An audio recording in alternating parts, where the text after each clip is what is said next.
Hello everyone, welcome to Isha's Academy, and this is part 2 video of chapter Electricity class 10 Physics. So let's start this chapter.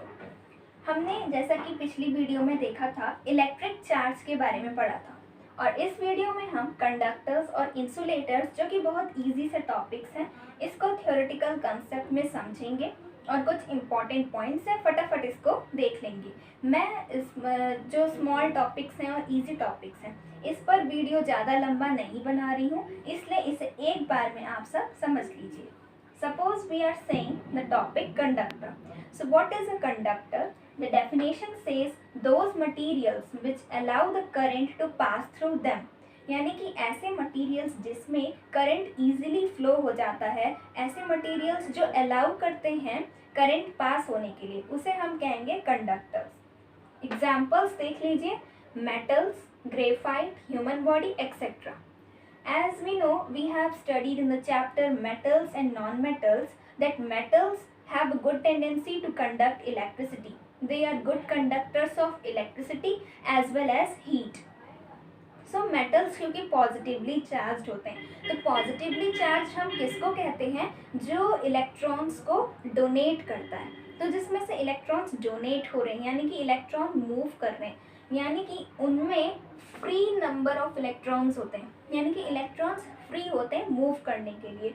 तो जहाँ पर भी electrons free होते हैं move करने के लिए, वो बॉन्डेड नहीं होते हैं, वो फ्री होते हैं, तो वो कंडक्ट करते हैं इलेक्ट्रिसिटी। इसलिए metals have free electrons, so they conduct electricity.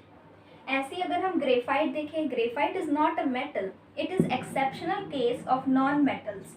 यानी कि नॉन मेटल्स में जो ग्रेफाइट होता है वो कंडक्ट करता है इलेक्ट्रिसिटी, बट नॉन मेटल है और कंडक्ट भी कर रहा है, ऐसा कैसे हो सकता है? और बाकी नॉन मेटल्स क्यों नहीं करते? क्योंकि ग्रेफाइट में एक लेयर फॉर्म होती है, जो कि आपने केमिस्ट्री में पढ़ा होगा। जो ग्रेफाइट होता है वो एक लेयर स्ट्रक्चर बनाता है, जैसे यहाँ पे देखते हैं हम इस तरह से हेक्सागोनल एरेज के टाइप में इसमें लेयर्स होती हैं।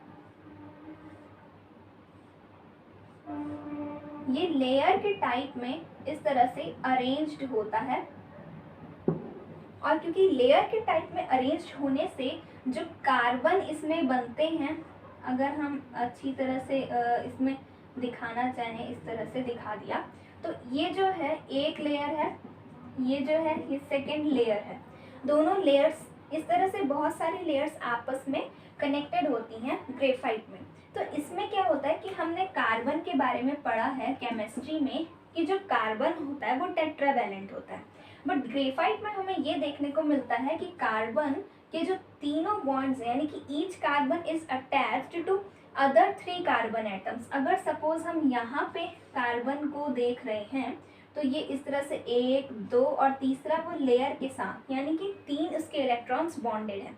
तो जो एक इलेक्ट्रॉन जो होता है वो फ्री होता है, और जहाँ पर भी इलेक्ट्रॉन्स फ्री होते हैं यानी कि वो कंडक्टर्स होते हैं। दैट मीन्स कि जहाँ पर भी इलेक्ट्रॉन फ्री होंगे वहाँ पे कंडक्टिविटी हाई होगी। तो इसलिए ग्रेफाइट एक ऐसा नॉन मेटल है, ये एक्सेप्शनल केस है जो कंडक्ट करता है electricity. Next is human body. Our human body is also a conductor because it has free numbers of electrons. That is हम देखते हैं नर्व्स के थ्रू, नर्व पल्सेस जो हम बायोलॉजी में पढ़ते हैं। यानी कि यहाँ हमें ये भी सीखने को मिल रहा है कि साइंस के जो टॉपिक्स है, सपोज फिजिक्स अगर हम कह रहे हैं, that is also related to biology and that is also related to chemistry.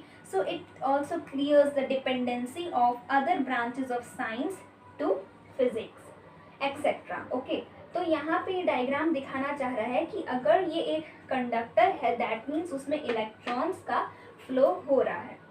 Then next topic है हमारे पास इंसुलेटर्स। इंसुलेटर्स किसे कहते हैं? Those materials which do not allow the current to pass through them.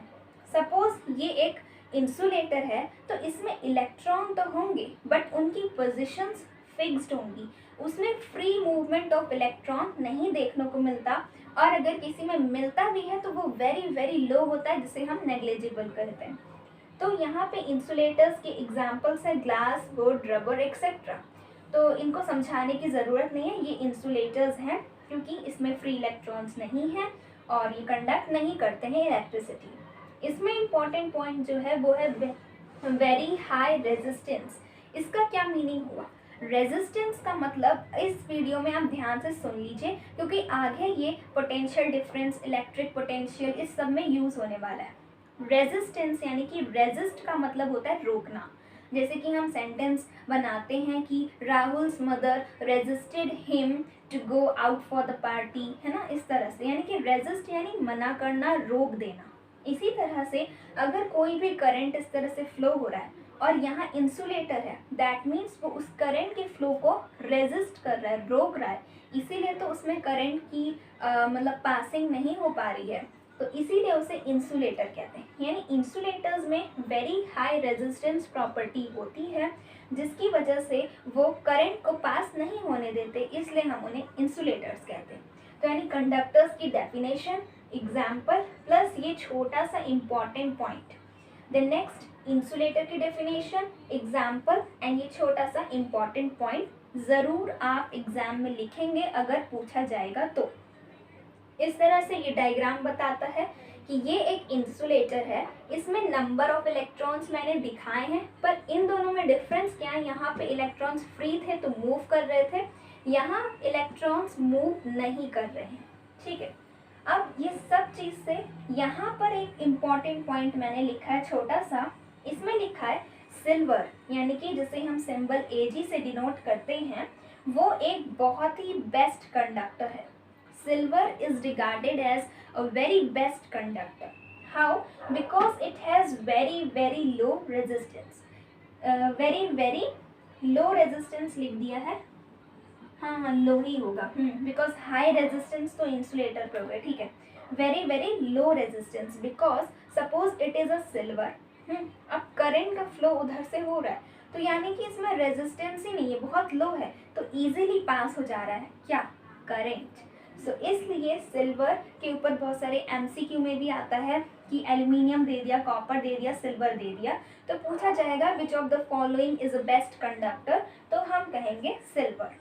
Okay, so this is all about regarding the important topics of conductors and insulators and some important points related to this. So take a screenshot and wait for the next video.